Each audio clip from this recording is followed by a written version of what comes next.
День за днем корреспонденты нашего телеканала следят за развитием событий в республике и за ее пределами. Подводя итоги этой недели, мы расскажем о самых заметных новостях. В эфире программа «Якутия. День за днем». В студии Петр Васильев. Здравствуйте. Коротко о темах выпуска. Новые вызовы для человека труда. В Якутске прошел гражданский форум, который собрал более 1000 общественников. Юрий Осипов расскажет, какие темы поднимались на полях форума. Привлечь инвестиции, развить науку и создать город-сад. В Москве прошел международный форум «Арктика. Устойчивое развитие». Айсена Бурнашова расскажет, с какими практиками выступали якутяне. Близится 8 марта, это значит, наступает сезон тюльпанов. Лидия Гасанбалаева знакомилась с тонкостями приморского цветоводства. Успехи в строительстве собственного тела. В Якутске завершился чемпионат по фитнесу и бодибилдингу. Александр Хавренко с подробностями. Знакомая история в новом прочтении. Русский драмтеатр готовит постановку «Королевства кривых зеркал».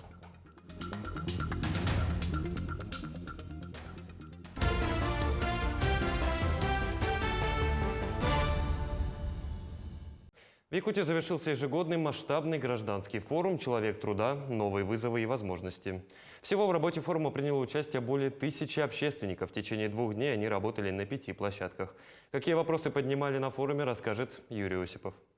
Новые вызовы и возможности. Традиционный гражданский форум, который проводится уже 11-й год, объединяет 1000 неравнодушных жителей республики. В этом году он организован Общественной палатой Якутии и региональным министерством по делам молодежи и социальным коммуникациям.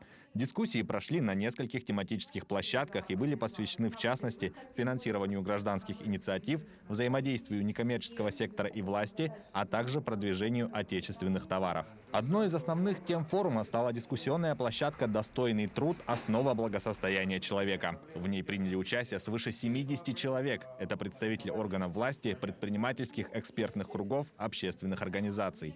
На этой площадке будут рассмотрены вопросы, направленные именно на совершенствование тех процессов, которые сегодня у нас есть в социально-трудовых отношениях. Это вопросы и оплаты труда, вопросы охраны труда и многие другие. По видеоконференц-связи также подключился московский эксперт, заместитель председателя Федерации независимых профсоюзов России Александр Шершуков. Он подчеркнул, что очень важно, чтобы все стороны социального партнерства – государство, бизнес, общество, профсоюзы – регулярно проговаривали имеющиеся проблемы и совместно определяли оптимальные варианты их решения. Сегодня, насколько, скажем, человек труда имеет те условия, те возможности, которые ему предоставлены, и в будущем, что необходимо сделать, принять, какие решения, для того, чтобы действительно ему было комфортно, чтобы каждый человек, который трудится, имел бы именно ту работу, которая для него предназначена. Ключевыми темами дискуссионной площадки «Сделано в Якутии, сделано в России, выбираем свое» стали вопросы поддержки местных товаропроизводителей, концепции развития якутского производства и перспективы регионального фонда развития промышленности. Сегодня мы должны услышать друг друга. Это наша самая главная задача. У предпринимателей, безусловно, очень много проблем, начиная от вопросов налогообложения, заканчивая вопросами подготовки кадров. Сейчас необходимо обратить особое пристальное внимание именно на развитие предпринимательства в сельской местности, в арктических районах. Кроме того, в рамках гражданского форума организовано республиканское собрание матерей на тему «Национальная стратегия в интересах женщин. Услышать каждую». Активные женщины-мамы, которые успешно совмещают свои семейные обязанности и трудятся в различных отраслях, обсудили насущные для них вопросы и внесли предложения по реализации плана национальной стратегии в интересах женщин до 2030 года. Я как женщина, как мать, понимаю, что это настолько глобальная фраза «услышать каждую». Но чтобы услышать каждую женщину, нужно, чтобы эта женщина имела возможность сказать. И сегодня на нашем мероприятии собрались более 150 самых красивых женщин, умных, с горящими глазами. Гражданский форум завершился пленарной сессией. Гости и модераторы дискуссионных площадок выступили с итогами по своим направлениям и выработали предложения и рекомендации для гражданского общества и органов исполнительной власти. Я прошу Общественную палату республики, которая является инициатором данного форума, провести итоговую сборку всех предложений и инициатив, представить в мой адрес и уже итоговый документ. Все они будут проработаны и приняты к рассмотрению и учтены обязательно в нашей дальнейшей работе. Результаты дискуссий найдут отражение в итоговой резолюции форума. Также она будет включена в ежегодный доклад Общественной палаты Якутии о состоянии гражданского общества в регионе. Юрий Осипов, Светлана Амосова, Илья Сыромятников, Григорий Охлопков. Якутия. День за днем. Здоровье нации, ответственность каждого. В селе Актем Сахангаласского района состоялся республиканский форум в рамках десятилетия здоровья в Якутии, приуроченный Национальному дню здоровья в регионе. В рамках съезда была подготовлена обширная программа для участников и жителей Хангаласского района. Подробнее в материале Светланы Амосовой. Свыше 80 представителей районов республики, работающих в сфере медицины, бизнеса и общественности, съехались на республиканский форум «Здоровье нации. Ответственность каждого». Ключевой площадкой стала стратегическая сессия. Участники в течение дня отработали по 3 секциям и обсудили, как продвигается программа реализации десятилетия здоровья в республике. И какие конкретные механизмы нам необходимо сделать на местах, и какую работу мы должны проводить в семьях, чтобы та большая идея, которая объединяет всех нас, это здоровый образ жизни, это здоровье каждого жителя нашей республики, стала более эффективной, жизнь качественной. Помимо сессии, параллельно в Николаев-центре с самого утра организовано бесплатное медицинское обследование с консультациями врачей-специалистов, а также с возможностью сдать анализы на онкомаркеры и ВИЧ-инфекцию. Данная акция является традиционной. В этом году врачи охватили свыше 200 жителей Актемского и Техтюрского наследов. У нас в Актемцах с врачами было очень туго, очень плохо. Это очень хорошая акция. Вот когда вот приезжают постоянно, вот ежегодно, желательно в год 2 раза, было бы очень хорошо. Также для пожилых подготовлены мастер-классы по естественному долголетию, скандинавской ходьбе. Владимир Иванов уже более 10 лет учит мужчин и женщин правильной технике ходьбы. Говорит, что такие занятия очень полезны для здоровья. Скандинавская ходьба полезна для здоровья, для поднятия настроения, тонуса. Она полезна для улучшения кровоснабжения, уменьшает количество холестерина. Отдельным направлением форума стало здоровое питание детей, основа гармоничного развития и сохранения здоровья. В здании средней общеобразовательной школы номер 1 состоялся мастер-класс, который провели шеф-повара именитых ресторанов Якутска. Они обсудили основы питания детей в школьных и дошкольных учреждениях. Сегодня приготовили морковные кексы на альтернативной муке, то есть без использования белого сахара и белой муки. Также мы привезли с собой хлеб, который мы печем у нас в цеху. Это хлеб получается на закваске, на ржаной муке, цельнозерновой пшеничной и обычной белой пшеничной муки. Я считаю, что нужно продвигать культуру питания народу, чтобы молодежь, дети больше знали вообще, что вообще существуют различные крупы, что они намного здоровее, полезнее. По итогам стратегической сессии участники внесли множество интересных и уникальных предложений для организаций, школ и в целом для жителей Якутии по оздоровлению и поддержанию здорового образа жизни якутян. Самое главное, мы должны достучаться до каждого жителя республики, чтобы они поняли, что жизнь и здоровье человека прежде всего зависит от самого человека. Ведь главной целью форума является объединение Якутии общей идеи здорового образа жизни, которая включает в себя духовно-нравственные ценности, созидательный труд, бережное отношение к собственному здоровью.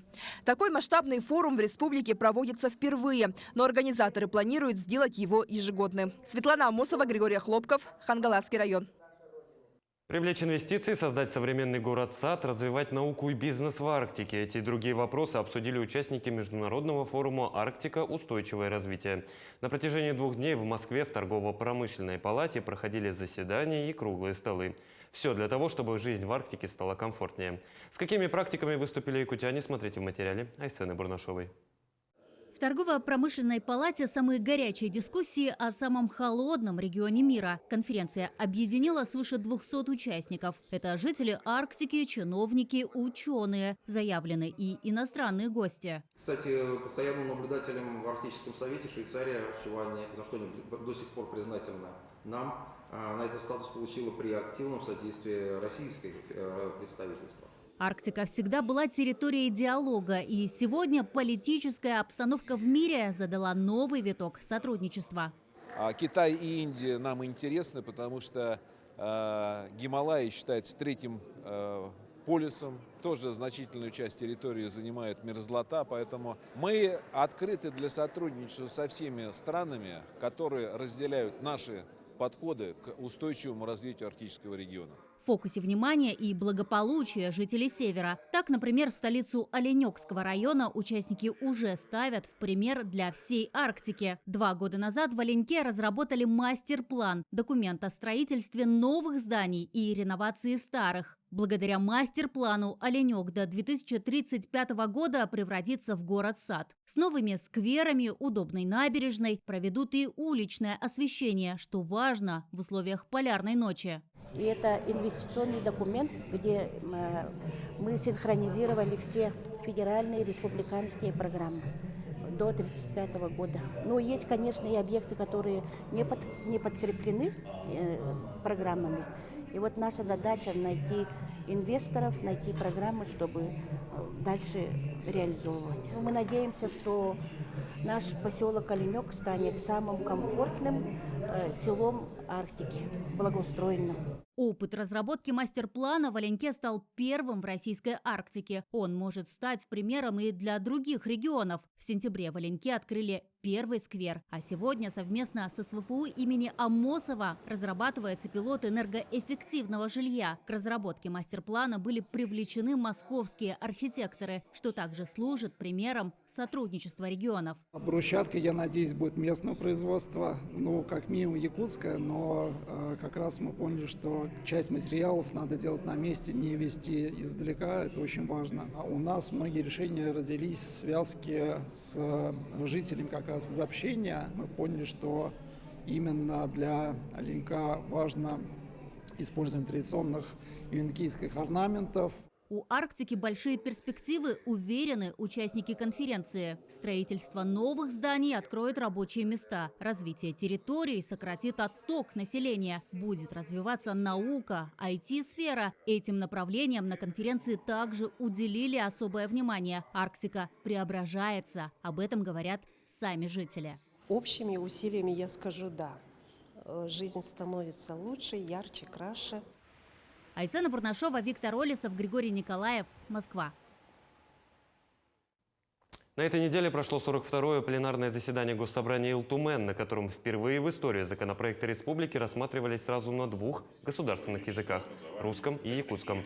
Народные депутаты рассмотрели 50 вопросов. По итогам заседания участниками специальной военной операции и их семьям будут оказывать юридическую помощь бесплатно.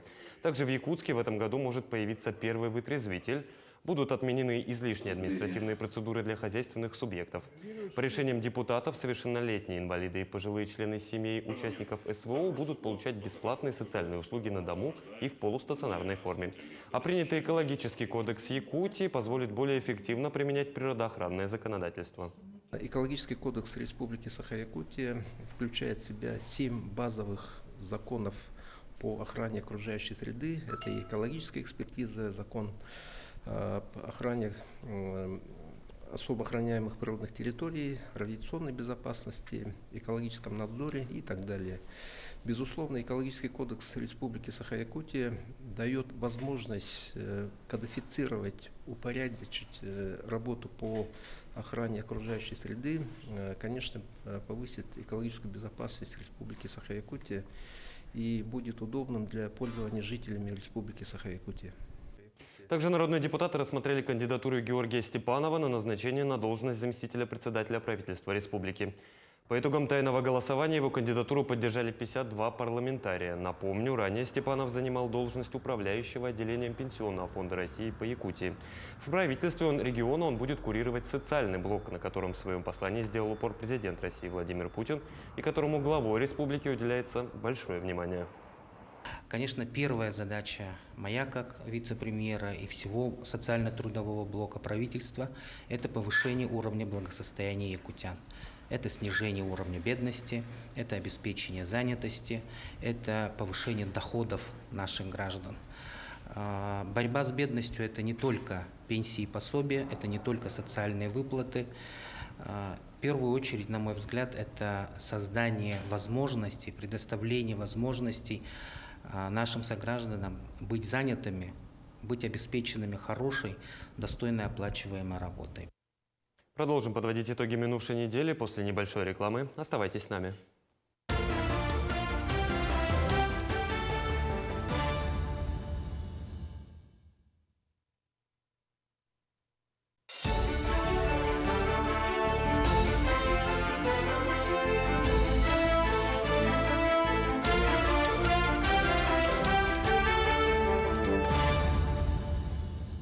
В эфире «Итоги недели» мы продолжаем.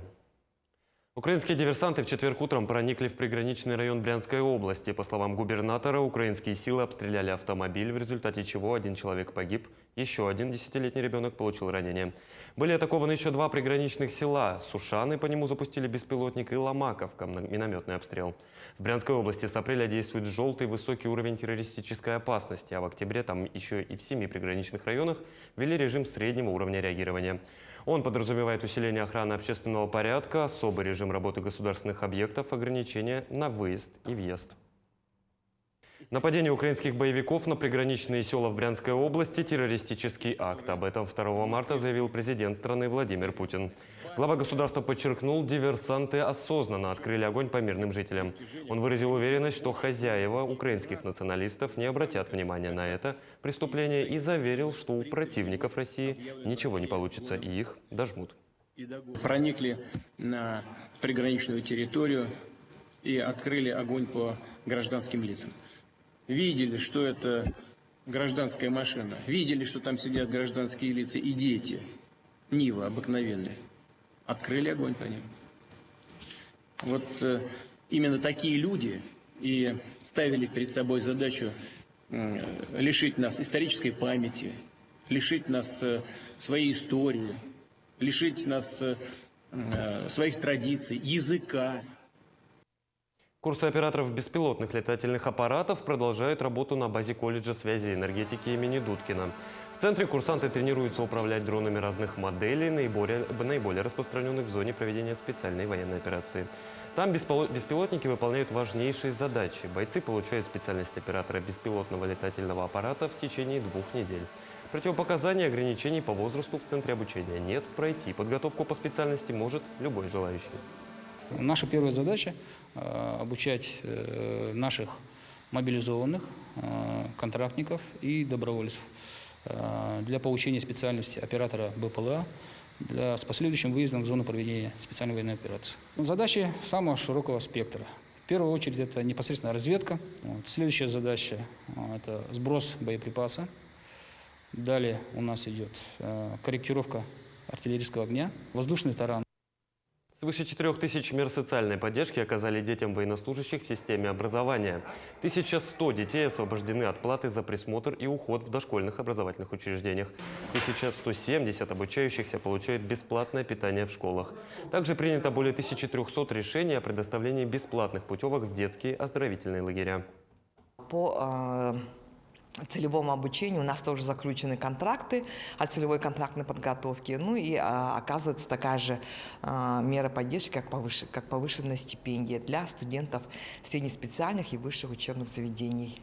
В Ленске участники волонтерского движения «Мы вместе» почистили снег пенсионерам. Занятия для ребят привычные, они регулярно оказывают помощь нуждающимся. Продолжат наши ленские коллеги. Очистить снег с крыши – задача не из легких, и тем более она не для женщин. Нина Мелкозерова – пенсионерка, проживает в частном секторе уже много лет и ранее справлялась с чисткой снега во дворе, в том числе и крыши, совместно с мужем. Но в этом году обстоятельства сложились так, что семейной паре пришлось обратиться к помощи волонтеров. Вообще молодцы, есть волонтеры у нас в Ленске. Теперь уже как бы по возрасту и тяжеловато. Волонтер Константин Синюшкин пришел на задание даже со своей лопатой. Он ловко забрался по лестнице на крышу веранды и буквально за полчаса весь снег скинул вниз. Мы от регионального волонтерского корпуса акции «Мы вместе» пришли на помощь убрать снег с крыши. Сами не справляются, люди в возрасте. Работа тяжелая, да, там на высоте скользковато, опасно. Но аккуратно делаем. После этого мужчинам оставалось только перетаскать весь снег в отведенное для него место. Снега действительно достаточно много, скоро весна, поэтому здесь у бабушки возможно наводнение, поэтому необходимо, тем более с крыши, вдруг начнет протекать и так далее. Оказываем такую посильную помощь. Волонтеры помогают не только пенсионерам, но и семьям мобилизованных в решении любых бытовых проблем. Чистят снег, ходят за продуктами, занимаются перевозкой вещей. Обратиться за их помощью могут все, кто действительно в ней нуждается. Сделать это можно через Комитет по молодежной и семейной политике, который и является кураторами волонтерского движения «Мы вместе». Светлана Балеева, Александр Ильчук, Ленск. Якутия и ДНР снимут фильм о специальной военной операции. Патриотическое воспитание молодежи обсудили на круглом столе экспертного института социальных исследований. Якутские кинематографисты подготовили сценарий фильма. Как подчеркнул глава региона, для эффективной работы с молодежью нужно делать современный и интересный патриотический контент. Николаев привел примеры успешного опыта региона в этом направлении. Так, в республике создан первый на Дальнем Востоке и один из крупнейших в России креативных кластеров «Квартал труда». И к другим темам. В региональном отделении партии «Единая Россия» состоялось заседание Президиума регионального политического совета. Его ключевым событием стало принятие решения о проведении предварительного голосования в республике. Предварительное голосование пройдет по определению кандидатов от партии в Государственное собрание Илтумен, а также в Якутскую городскую думу, в главы и депутаты органов местного самоуправления. В этом году оно будет проходить в электронном формате на портале Госуслуг. На заседании был утвержден оргкомитет предварительного голосования. В его состав вошли 12 человек. Это представители и сторонники партии, а также общественники и СМИ. Выдвижение кандидатов начнется уже 8 марта и продлится до 27 апреля, а голосование за кандидатов пройдет с 22 по 28 мая. Любой гражданин, проживающий на территории Республики Саха-Якутия, который зарегистрирован на портале Госуслуг, сможет специально зарегистрироваться для участия в этих выборах и принять в них участие. Как избиратель, кто пожелает, может участвовать и в самих выборах как кандидат. Хочу особо подчеркнуть, что этот механизм именно через портал государственных услуг, он максимально защищен. Он как раз позволяет говорить о том, что выборы будут абсолютно прозрачными, абсолютно честными. Это сделано для того, чтобы никаких манипуляций ни на каком уровне не могло быть допущено. С 1 марта особый статус получили электросамокаты, электроскейтборды, гироскутеры, сегвеи, моноколеса и иные аналогичные средства. Теперь они называются средства индивидуальной мобильности, и заняли они промежуточную позицию между пешеходами и велосипедистами. О нововведениях в ПДД для любителей прокатиться с ветерком расскажет Галина Чкурова. До 1 марта 2023 года в правилах дорожного движения не было отдельного термина для электросамокатов, сегвеев и моноколес. Так, данные транспортные средства рассматривались в других доступных терминах. Например, электросамокат рассматривался как велосипед или мопед в зависимости от мощности двигателя. А если масса электротранспорта не превышает 35 килограммов, разрешается использовать тротуары, пешеходные и велосипедные дорожки. На пешеходных дорожках и тротуарах приоритет отдается пешеходам. Исходя из этого, пользователи средств индивидуальной мобильности должны рассчитывать свою скорость и не создавать помех для других. Они имеют право ездить по краю обочин с правой стороны или по тротуару со скоростью до 25 км в час. При этом водительские права на них не нужны, но инспекторы могут направлять водителей на медосвидетельствование. По проведенному среди населения опросу электросамокаты являются наиболее удобным средством передвижения, а к изменениям в правилах дорожного движения большинство отнеслось нейтрально. Как вы относитесь к электросамокатам? Вообще отлично, шикарно. Это очень доступный вид транспорта. Самое главное, то, что он экологически чистый и доступный. То есть и все ограничения, которые будут приводиться к этому транспорту, я к этому отношусь очень категорически. То есть дайте свободу людям передвигаться. Но главное, да, единственное, есть опасность в том, что много неадекватных людей на них ездят, соответственно. Но это нужно будет пресекать, это уже должны работать наши славные сотрудники полиции. Вот, так что, а так отношусь очень даже позитивно, очень классно. Вы знаете, что с 1 марта ввелись новые правила дорожного движения, и теперь развивать можно скорость до 25. Как вы к этому относитесь? Ой, очень опасно для жизни, для окружающих, тем более. Не знаю, все равно как-то нейтрально. Ну, внутри города-то надо, если велодорожки нету. А если велодорожка есть, то зачем ограничивать скорость? Это мое мнение. Я считаю, что это очень хорошо. Думаю, я позитивно отношусь, потому что это средство помогает передвигаться, какие-то расстояния преодолевать. Все, что нам помогает, особенно тех, у кого ноги болят. В Якутске очень распространены электросамокаты, а электровелосипеды на втором плане уже. Электросамокаты — это такое Что-то легкое, мобильное, универсальное. В принципе, все знают, как им пользоваться, практичное, да, складывается, там в багажник положили, уехали. Вот. Очень мобильно. Что касается детей, то с 14 лет на средствах индивидуальной мобильности разрешено передвигаться по правому краю проезжей части. Перемещаться на средствах индивидуальной мобильности можно со скоростью не более 25 км в час. На электросамокатах любой массы разрешается ездить по правому краю проезжей части автодорог. Но делать это можно только тем, кто старше 14 лет. И только на участках дорог с ограничением максимальной скорости до 60 км в час, на которых разрешено движение велосипедистов. Данное нововведение было принято из-за большого количества аварий с участием данного вида транспорта. Галина Чекурова, Алексей Степанов, Георгий Григорьев, Якутия. День за днем. Продолжим говорить о самых важных событиях минувшей недели после небольшой рекламы. Оставайтесь с нами.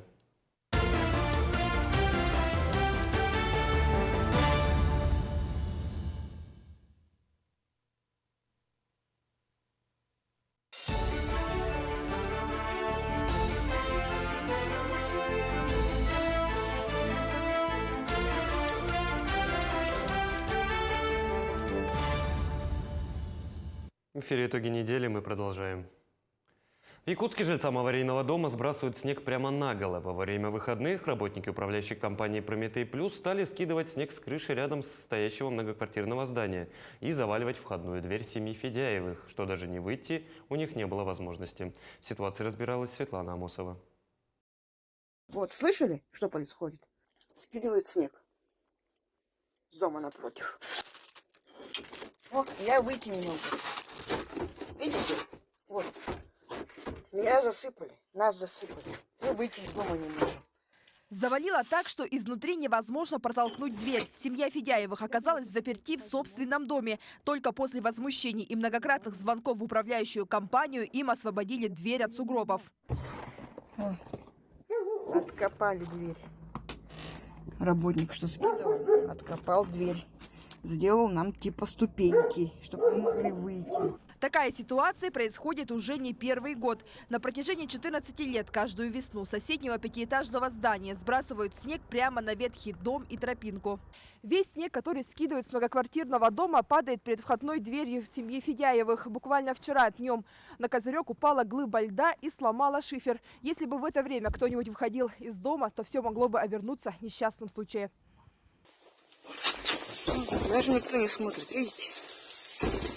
Ну, получается, мы слышим, что опять начали скидывать снег. До этого мы кричали этим работникам, чтобы хотя бы смотрели, куда скидывают. Здесь живет женщина с ребенком, у нее ребенок инвалид. Они пробегают, машина там стоит. И прямо на голову. Более того, по периметру дома нет никаких оградительных и предупреждающих лент, что очень опасно для жизни. Поэтому во время сброса они стараются быстрее пробежать или вовсе не выходят из дома. Можно же в другое место, сбоку туда или туда скидывать. Там места много, грубо сказать. Но постоянно большую часть сюда идет. И вот видите, постоянно это весной, когда тает, все туда идет. У нас вот уже тут провалилась где вот собака. Там уже мы доски поселили, даже и они провалились. Этот четырехквартирный дом был признан аварийным еще в 2013 году. Состояние здания с каждым днем становится все хуже и хуже. Оклад проваливается прямо вглубь, а внутри квартиры ситуация не лучше. Уже несколько раз обваливался потолок и чуть не упал на ребенка. И каждую весну все талые воду стекают прямо под дом и больше разрушает без того ветхое жилье. По словам Марии, за все эти годы сброшенный снег убирали лишь один раз. Жильцы каждый год пытаются добиться вывоза, но безрезультатно. В управляющую компанию звонили. Получается, наш дом Юнион, этот Прометей. И туда звонили, и даже в округ звонили. Решим проблему. А бесполезно. В свою очередь, управляющая компания «Прометей Плюс» не хочет комментировать данную ситуацию и отказывается давать интервью. По телефонному звонку они заверили, что до 10 марта обязательно все уберут и вывезут. Но выполнят ли они свои обязательства или снова оставят семью утопать в сугробах, пока неизвестно. Светлана Амосова, Григорий Хлопков, Якутск. В Мирном по программе переселения граждан из ветхого и аварийного жилищного фонда на 19-25 годы вошло 15 многоквартирных домов. На сегодняшний день из 5 таких домов граждане уже переселены и произведен их снос. Анна Васильева расскажет о том, сколько еще граждан ждут долгожданного переселения. Жительница города Мирный Марина Мутыка проживает в деревянном двухэтажном многоквартирном доме 1958 года постройки. По словам хозяйки квартиры, сколько бы ни ремонтировали ветхий дом, в большие морозы и в малейшие порывы ветра с годами в доме жить становилось все труднее. Было очень сложно, и пришлось, я же говорю, ходить даже в торбозах. Ну, постепенно, вот если пройтись по всей квартире, то можно обратить внимание в высоту уровня, разный уровень пополам. Везде по-разному все это поднималось, утеплялось. Из-за того, что дом там просел, тут поднялся, вот это вот все гуляет, очень много сифонит, дует из-под полов очень сильно. В 2016 году дом признали аварийным. Тогда для Марины появилась надежда, что наконец она будет жить в лучших пригодных условиях. И вот спустя 7 лет администрация города ей предложила жилье на вторичном рынке. Сейчас Марина занята приятными хлопотами ремонта квартиры под себя. 7 лет прошло до такого счастливого момента, как мы получили это жилье, от администрации получили. Предложили, искали под наши квадраты жилье, вот более-менее подходящее вот нашлось. Вот теперь мы здесь сейчас делаем ремонт под себя, то, что здесь новое уже и кое-какая мебель завезена, все по ходу пьесы. В городе Мирном по адресной программе переселения граждан из ветхого аварийного жилищного фонда на 2019-2025 годы вошло 15 многоквартирных домов. На сегодняшний день из 5 таких домов граждане переселены и произведен их снос. В рамках данной программы в июне 2022 года у нас заключен контракт с подрядной организацией ООО «Кинг» на строительство 98-квартирного дома в 10-м квартале города Мирного, это в районе Храмового сквера, для переселения граждан из 6 аварийных домов. Согласно трехстороннего соглашения, контроль за ходом строительства объекта в части выполнения графика производства работ с оформлением акта готовности объекта осуществляет участник программы «Муниципальное образование город Мирный». В ближайшие годы все еще много жителей города Мирный ждут своей очереди на переезд из аварийного жилья. Но бюджет города ограничен, и поэтому движение в эту сторону идет поэтапно и поступательно. По программе переселения граждан из ветхого аварийного жилищного фонда строятся дома для переселенцев, приобретаются для них квартиры и выкупаются аварийные квадратные метры, чтобы на полученные средства мирнинцы могли приобрести жилье сами. Анна Васильева, Якутия, день за днем. В буддийской традиции празднование Нового года приходится в разные годы на период между концом января и серединой марта. В этом году празднование Сагалгана началось 21 февраля и продлится оно традиционно 2 недели. Как в Неринге отмечают праздник Белого месяца в нашем следующем материале. 21 февраля с восходом солнца пришел самый почитаемый народный праздник Белого месяца – Сагалган. Этот праздник является символом наступления весны, обновления человека и природы, открытости и чистоты помыслов, надежды и добрых ожиданий. В эти дни принято проводить обряды, ходить в гости, угощать и угощаться. Первый день нашего Нового года мы обязательно должны посетить своих родителей. Если родители находятся где-то там у нас на родине, то мы приходим в гости к старейшинам нашим. В дань уважения, что мы ценим, благодарим наших родителей, старейшин. Обязательно с собой в гости, когда приходим, приносим подарки. Самое основное угощение – это белая пища. Молоко, творог, сметана. Бузы – самое главное украшение любого бурятского стола. Это не только еда, но и самые добрые пожелания благополучия гостю. Главный секрет буз заключается в правильном тесте и начинке, а ароматный бульон внутри – это несомненный знак качества. Раскатали вот такие лепешки. И вот видите, здесь идет фарш. И начинаем защипы. То есть традиционно это 33 защипа, но соответственно, кто как может. В любые сложные времена бурятский народ объединяется. Сыны бурятской земли – участники специальной военной операции. За год 8 бурятов были удостоены звезды Героя России. Ощутима поддержка земляков и в тылу. Помогают и словом, и делом. В Нерюнгри прошел благотворительный концерт «Сагалган-2023» в поддержку участников боевых действий специальной военной операции, организатором которого выступила бурятская автономия. Концерт был благотворительный. Мы собрали общими усилиями 105 тысяч рублей и отправили в зону боевых действий поддержку нашим ребятам. Закупили тепловизор. Тепловизор, отправленный нами, уже находится в зоне боевых действий и активно участвует в боевых действиях. И по последним данным ребята сказали, что очень помог в осуществлении операции по уничтожению минометного расчета ВСУ.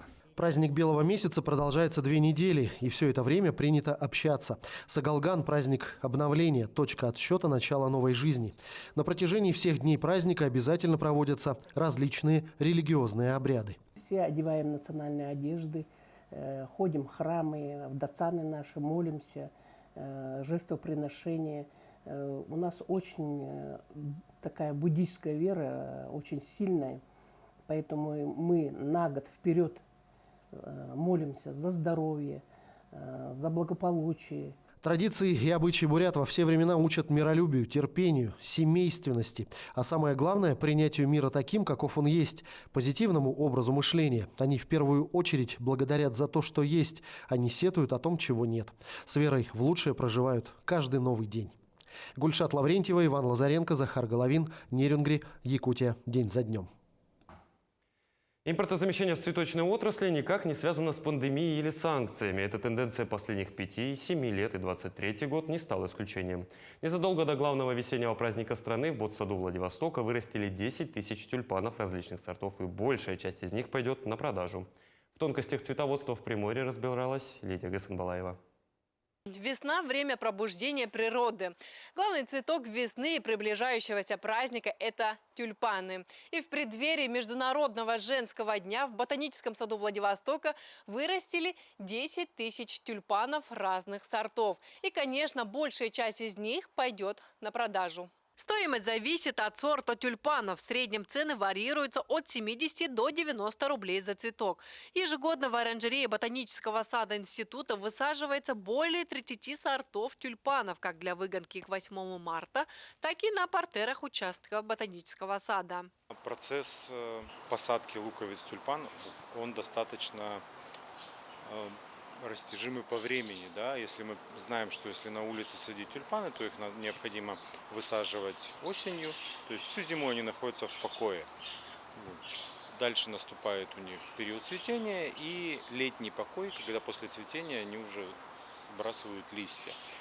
Когда тюльпан идет на выгонку, несколько технология другая, нам же надо его получить именно вот к празднику, к 8 марта, или как мы это делаем к нашей ежегодной выставке, выставляем разные сорта тюльпанов. Процесс начинается в ноябре месяце, когда луковицы тюльпанов отправляются в холодильники для охлаждения. Там они находятся примерно 1,5 месяца. После этого их высаживают в специально подготовленный грунт, в ящики, и заносят в помещение, где держится температура примерно плюс 4 градуса. После того, как тюльпаны там находятся примерно месяц, их начинают выносить в более теплое помещение, где они начинают свой рост. Ну и уже температура регулируется в этом более теплом помещении. Либо мы им притормаживаем рост охлаждением этого помещения, либо наоборот помещение нагреваем, чтобы тюльпаны начали быстрее расти. В оранжерею гости приходят за эмоциями, ароматами, провести время в компании цветов и растений. Когда ты оказываешься в оранжерее, неважно какое время за окном, попадаешь сразу в лето. Сегодня я приехала посмотреть на тюльпаны. Очень красивые. Открыла для себя абсолютно новый вид, даже того, чего я не подозревала, что есть пионовидные тюльпаны, есть стронги, которые очень большие, и они даже, я их даже не видела никогда, я не встречала. Очаровательные тюльпаны розовые с черным глазком. Ну, то есть ты понимаешь, что Мир есть, солнце есть, весна есть, цветы, любовь. В преддверии 8 марта это просто замечательно. Наслаждаешься жизнью, красотой. Чтобы тюльпаны простояли долго, нужно ставить их в очень холодную воду, менять ее часто и подрезать стебли. А главное, чем прохладнее помещение, в котором стоит букет тюльпанов, тем дольше он будет вас радовать. Лидия Гасанбалаева, Владивосток. Продолжим подводить итоги минувшей недели после небольшой рекламы. Оставайтесь с нами.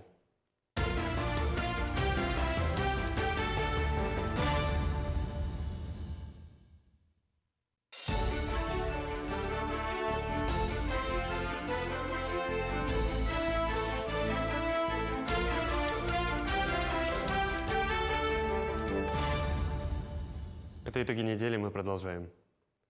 Уже больше недели все внимание спортивной общественности приковано к Кузбассу. Там проходят вторые зимние спортивные игры «Дети Азии». О том, как проходят соревнования для сборной Якутии, в дайджесте Марии Кардашевской. По итогам первых 9 дней соревнования в медальном зачете республика в десятке первых. В копилке у якутской сборной есть 4 медали, 2 серебряные и 2 бронзовые. На первом месте находится Сибирский федеральный округ, на втором месте Москва. Тройку лидеров замыкает Уральский федеральный округ.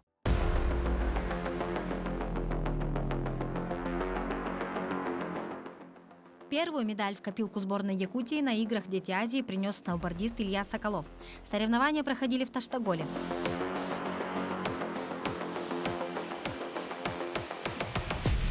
В соревнованиях по шорт-треку на ледовой арене Кузбасс спортсмены пробежали дистанции 500 и 1000 метров и эстафету на 3000 метров. В эстафете среди девушек и юношей первенствовали москвичи. Якутию представили 5 девушек и 4 юноши. Мы соревнуемся с зоной Дальневосточного федерального округа. Мы съезжаемся на 2 этапа и выступаем на всех дистанциях, на всех 3 дистанциях. И по сумме всех 3 дистанциях у нас отбирались 5 человек с Дальневосточного федерального округа, и получилось то, что 5 человек отобрались с республики Саха-Якутия. Отбор был достаточно сложный, но вот мы справились, и мы тут выступаем, защищаем нашу республику. Кузбасс-арена достаточно красивая, она большая, немного непривычно, тут можно запутаться. Лед на соревнованиях достаточно хороший, то есть он держит коньки, нам нравится это. В хоккее сборная республики проиграла команде Дальневосточного федерального округа со счетом 6-1. На последней секунде шайбу в ворота соперника забил якутский игрок Артем Власов. 26 февраля команда республики в матче с Казахстаном проиграла со счетом 11-0.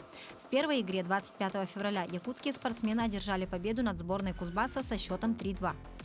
А якутский спортсмен Павел Сергеев занял 4-е место на лыжных гонках игр «Дети Азии» в свободном стиле. Гонки прошли на дистанции 10 километров на лыжном комплексе «Снежный» в городе Кемерово.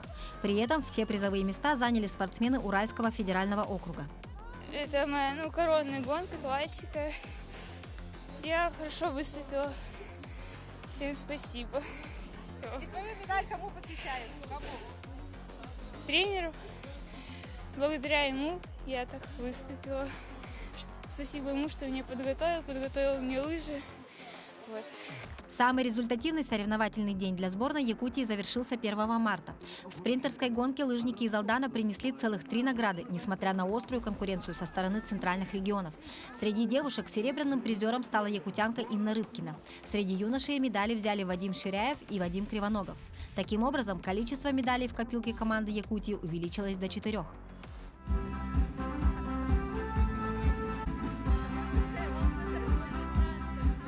До конца вторых зимних международных спортивных игр «Дети Азии» осталось совсем немного. Уже к 5 марта планируется разыграть 57 комплектов медалей в 10 видах спорта. Ну а мы продолжаем болеть за якутских спортсменов. Мария Кардашевская, Владимир Павлов, Якутия день за днем. В Якутске завершился республиканский чемпионат по фитнесу и бодибилдингу Гран-при Саха. Спортсмены выступали на сцене культурного центра «Сергеляхские огни», демонстрируя зрителям и судьям свои успехи в строительстве собственного тела. О том, как прошел чемпионат, смотрите в материале Александра Хавренко. Буквально день и ночь готовились спортсмены к этому событию. Они сидели на жестких диетах, тягали тяжелые веса, и все ради одного, ради того, чтобы выйти и победить на Гран-при Саха. Турниры по фитнесу и бодибилдингу в республике проводятся с середины 10-х годов. В последнее время в связи с известными событиями участников на турнире не так много, но тем не менее спортсмены готовятся и ответственно подходят к соревнованиям. И сегодняшний турнир – это некое возрождение. Прошло 3 года с момента карантина. Это возрождение того, что было. Я благодарен участникам за то, что они нашли возможность присутствовать. Хочу сказать, что уровень подготовки многих спортсменов выше среднего, и мне бы хотелось, чтобы они нашли возможность выступить на других соревнованиях в России. Соревнования на нынешнем турнире проводились в следующих номинациях. У девушек фитнес-модель, фитнес-бикини, wellness, боди-фитнес. Мужчины же соревновались в классическом и пляжном бодибилдинге. Яна Лазарева стала обладательницей золотой медали в абсолютном соревновании в номинации боди-фитнес. Я безумно рада, потому что я участвовала еще в прошлом сезоне осенью, и тогда я заняла 2-е место. И в этот раз у меня действительно была прям четкая цель стать чемпионкой, и я этого добилась, и я считаю, что программа минимум выполнена. При большом желании и усердной работе достичь чемпионского титула можно за 2-3 года. Наглядный пример тому – Лариса Тостыгина, победительница в номинации «Фитнес-модель». Я пришла в фитнес-зал в 2020 году. Меня тренирует Мария Тостыгина, и она сказала, что у меня хорошие пропорции, давай готовься. Я зарядилась, так сказать, этой идеей и начала готовиться. Занять 1-е место – это для меня высшая награда, это оправдание моих трудов, сил. Республиканский турнир завершился, но он стал началом нового соревновательного сезона для многих атлетов. И уже через месяц они начнут уезжать на крупные российские турниры и защищать на них честь республики. Александр Хавренко, Георгий Григорьев, Якутск. Энергия молодежи Якутии сравнима с подснежником, который способен расцвести, несмотря на снег и холод. Так, глава республиканского правительства Андрей Тарасенко начал пресс-конференцию, посвященную 3-му молодежному фестивалю «Мусустар». Смотр молодежи в этом году будет направлен на патриотическое воспитание. Фестиваль пройдет по 12 направлениям, которые охватят различные стороны молодежных интересов, от творчества и цифровых технологий до экологических проектов и дипломатии. Планируется, что в общей сложности в фестивале примет участие более 200 тысяч человек. Гостями форума в этом году станут известные спортсмены, деятели культуры, музыканты и политики. Сейчас во всех регионах республики продолжаются отборочные этапы. Финал республиканского фестиваля «Мусустар» пройдет 25 марта на традиционной площадке в спорткомплексе «Триумф». Наша молодежь, которая сегодня имеет такую энергию, которая свойственно где-то себя раскрыть, показать. И вот этот фестиваль, он как раз-таки дает такую возможность, чтобы люди себя показали, молодежь. То есть чего-то где-то они себя увидели, дали какой-то новый стимул своей энергии в развитии и становлении.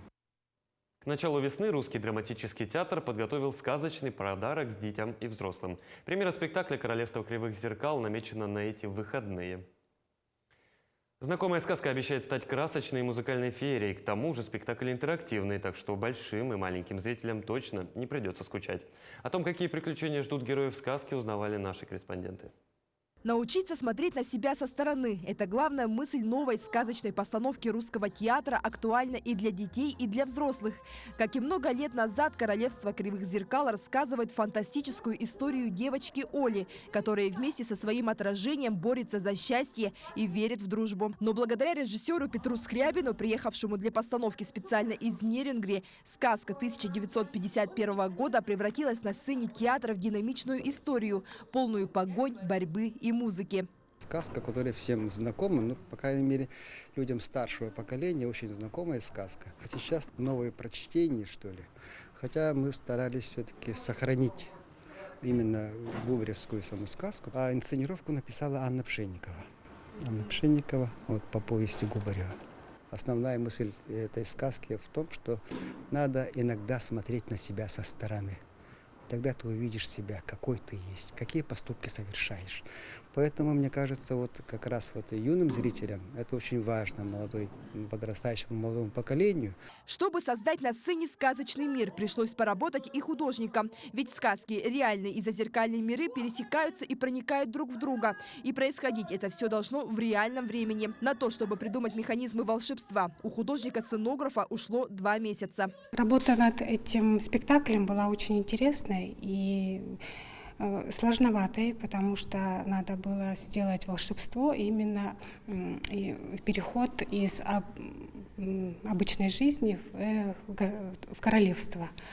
И поэтому вот такие вот моменты надо было продумать вместе с режиссером, ну и, конечно же, работать в тандеме с художником по костюмам. В спектакле много знакомых персонажей. Это и жестокий Нушрок, и коварный Абаш, и смелый мальчик Гурт. Однако в новом прочтении герои известной сказки обретают новые черты характера, попадают в непростые ситуации и принимают порой очень смелые решения.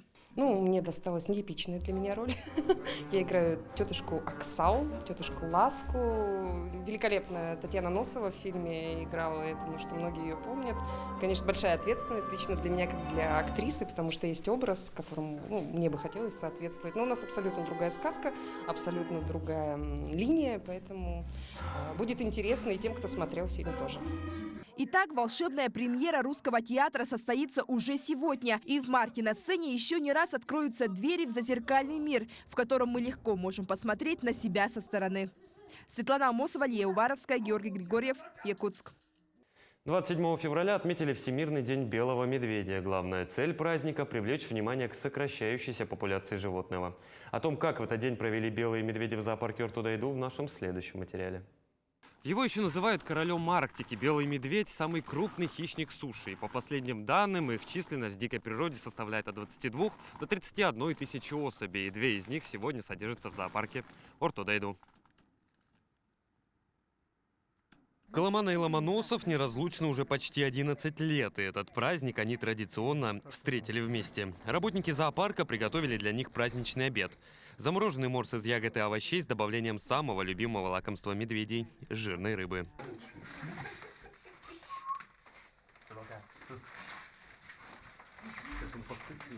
Белые медведи вызывают у людей интерес. Они как бы и сами, поведение у них интересное, да, и они необычные, белого цвета, вот, и, наверное, тем самым как бы всегда такой вот большой интерес именно к белым медведям. Когда Колымана впервые появилась в зоопарке, это в 2012 году, ее встречали, там буквально, не знаю, очень много журналистов. Просто мы смеялись, что прям как космонавта встречают. Дальше уже история продолжилась, когда приехал Ломоносов, они создали пару, и таким образом образовалась пара, и потом уже получено было потомство. Якутию с уверенностью можно назвать колыбелью белых медведей. Арктические хищники родом из республики расселились по зоопаркам страны. Так, например, первенец Колыманы и Ломоносова Харчана приехала в Ленинградский зоопарк в конце 2017 года. С первых дней медведица из Якутска сразу стала всеобщей любимицей и настоящей звездой, что неудивительно, учитывая ее веселый нрав и сообразительность. Ее младший брат, 3-летний Алмаз, сейчас обитает в Хабаровском зоосаде. Многие жители города приезжают посмотреть на якутского красавца и зарядиться от него позитивными эмоциями. Алмаз до сих пор остается таким же неугомонным, жизнерадостным и беспечным малым. Традиционно День белого медведя он встречает с гостями и подарками.